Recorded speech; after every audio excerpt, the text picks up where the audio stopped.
Hello बच्चों, स्वागत है आपके और अपने यूट्यूब चैनल टीचिंग नंबर 1 पर। जी हाँ, इस वीडियो में हम आपको बताएंगे कि आप रदरफोर्ड के अल्फा प्रकीर्णन का प्रयोग, उसकी व्याख्या तथा कमियों को आप कैसे लिखेंगे। इस वीडियो में हम आपको विस्तार पूर्वक समझाएंगे और लिखना भी बताएंगे कि आप परीक्षा में जाकर कैसे लिखेंगे। अगर आप हमारा वीडियो एक बार पूरा देख लेते हैं तो आप बहुत ही आसानी से लिख देंगे। तो सबसे पहले हेडिंग डालेंगे रदरफोर्ड के अल्फा प्रकीर्णन का प्रयोग। इसमें लिखेंगे परमाणु की संरचना को समझने के लिए रदरफोर्ड नामक वैज्ञानिक ने एक स्वर्ण पत्र पर अल्फा कणों की बमबारी किया। यानी कि जो रदरफोर्ड थे उन्होंने परमाणु की संरचना को समझने के लिए रदरफोर्ड नामक वैज्ञानिक ने एक स्वर्ण पत्र पर अल्फा कणों की बमबारी किया, जिसके आधार पर इन्होंने निम्नलिखित निष्कर्ष निकाला। तो बच्चों, यहाँ पर हमने ये चित्र बनाया है। हमने जिस प्रकार चित्र बनाया है आपको परीक्षा में इसी प्रकार चित्र बनाना है। याद रहे, परीक्षा में आपको लाल और हरे पेन का प्रयोग नहीं करना है, आपको सिर्फ काला और नीले पेन का ही प्रयोग करना है और इसी प्रकार से आपको अच्छा चित्र बनाना है।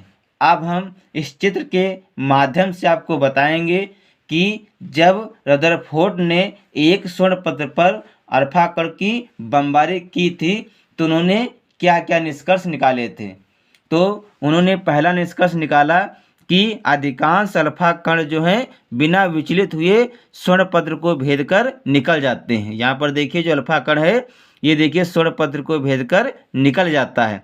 इससे यह पता चलता है कि परमाणु के जो अंदर है अधिकांश इसका भाग कैसा होता है, खोखला होता है। फिर उन्होंने दूसरा निष्कर्ष निकाला कि कुछ अल्फा कण जो है अपने पथ से विचलित होते हुए गुजरते हैं। यहाँ पर देखिए ये अल्फा कण है, ये अपने पथ से विचलित होकर गुजरता है। इससे यह पता चलता है कि कुछ परमाणु का धनात्मक आवेश बहुत कम स्थान लेता है। उन्होंने तीसरा निष्कर्ष निकाला कि कुछ अल्फा कण जो हैं बहुत बड़े कोण के साथ विचलित होते हैं। यहाँ पर देखिए अल्फा कण है और बहुत बड़े कोण के साथ ये क्या हुआ, विचलित हो गया। तो उन्होंने कहा कि कुछ अल्फा कण बहुत बड़े कोण के साथ विचलित होते हैं। इससे यह पता चलता है कि परमाणु का समस्त धनावेश और द्रव्यमान परमाणु के अंदर स्थित अत्यंत छोटे भाग में क्या होता है, केंद्रित होता है। तो हमने आपको रदरफोर्ड के अल्फा प्रकीर्णन का प्रयोग हमने आपको चित्र के माध्यम से समझाया है।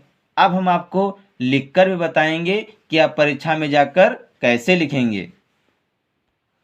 तो लिखेंगे नंबर 1, अधिकांश अल्फा कण बिना विचलित हुए स्वर्ण पत्र को भेद कर निकल जाते हैं, जिससे यह निष्कर्ष निकला कि परमाणु के अंदर अधिकांश भाग खोखला है। दूसरा निष्कर्ष है कुछ अल्फा कण अपने पथ से विचलित होते हुए गुजरते हैं, जिससे यह पता चला कि परमाणु का धनात्मक आवेश बहुत कम स्थान लेता है। तीसरा निष्कर्ष है कुछ अल्फा कण बहुत बड़े कोण के साथ विचलित होते हैं। इससे यह पता चलता है कि परमाणु का समस्त धनावेश और द्रव्यमान परमाणु के अंदर अत्यंत छोटे भाग में केंद्रित होता है। ये थे रदरफोर्ड के अल्फा प्रकीर्णन का जब उन्होंने प्रयोग किया था तब उन्होंने ये निष्कर्ष निकाले थे। अब अगले डालेंगे रदरफोर्ड के परमाणु मॉडल की व्याख्या। इसमें लिखेंगे रदरफोर्ड के परमाणु मॉडल के अनुसार। तो इसमें लिखेंगे नंबर 1, प्रत्येक परमाणु का समस्त द्रव्यमान तथा समस्त धनावेश परमाणु के केंद्र में एक छोटे से भाग में निहित होता है, जिसे नाभिक कहते हैं। तो यहाँ पर चित्र में देखिए, यहाँ पर जो धनावेश है, ये जो धनावेश है परमाणु का, इसके केंद्र में एक छोटे से भाग में निहित है, इसलिए इस भाग को क्या कहते हैं, नाभिक।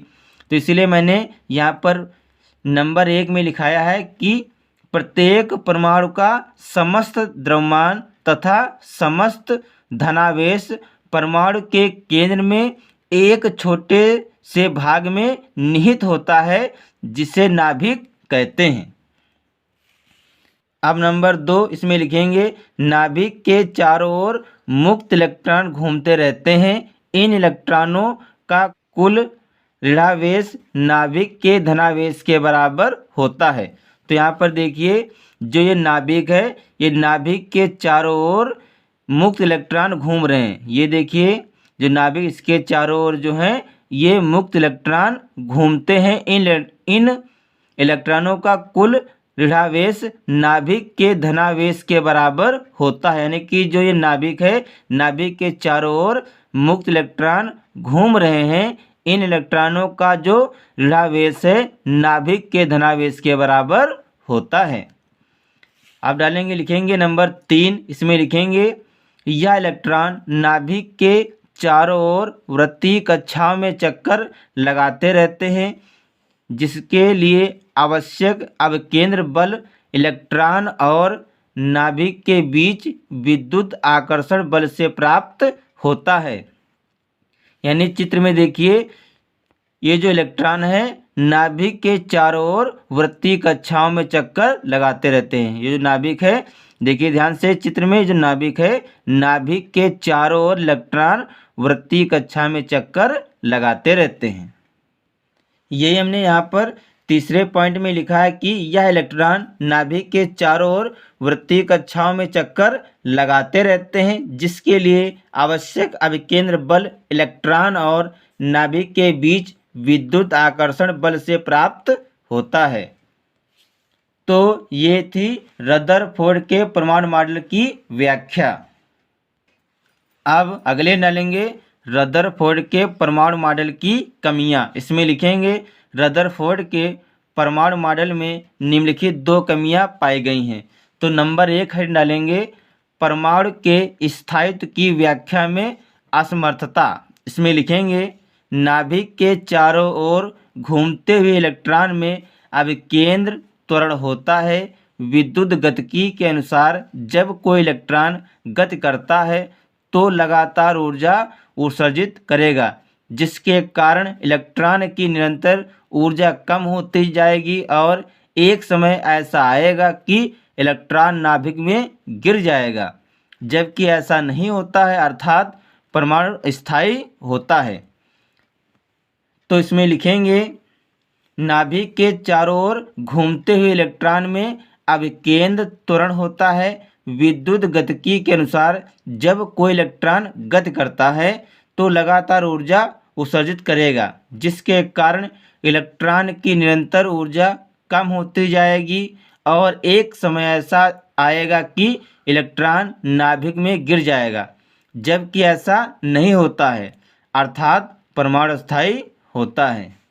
अब नंबर 2 इसमें हेडिंग डालेंगे रेखीय स्पेक्ट्रम की व्याख्या में असमर्थता। इसमें लिखेंगे रदरफोर्ड का परमाणु मॉडल रेखीय स्पेक्ट्रम की व्याख्या करने में असमर्थ रहा।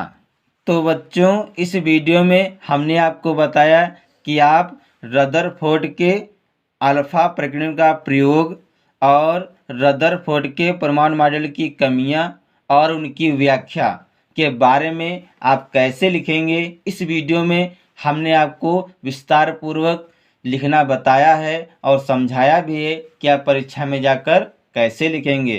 तो बच्चों अगर हमारा वीडियो आपको अच्छा लगे तो इसे लाइक, शेयर और सब्सक्राइब जरूर करें। मिलते हैं अगले वीडियो में नए टॉपिक के साथ। तब तक के लिए जय हिंद, जय भारत।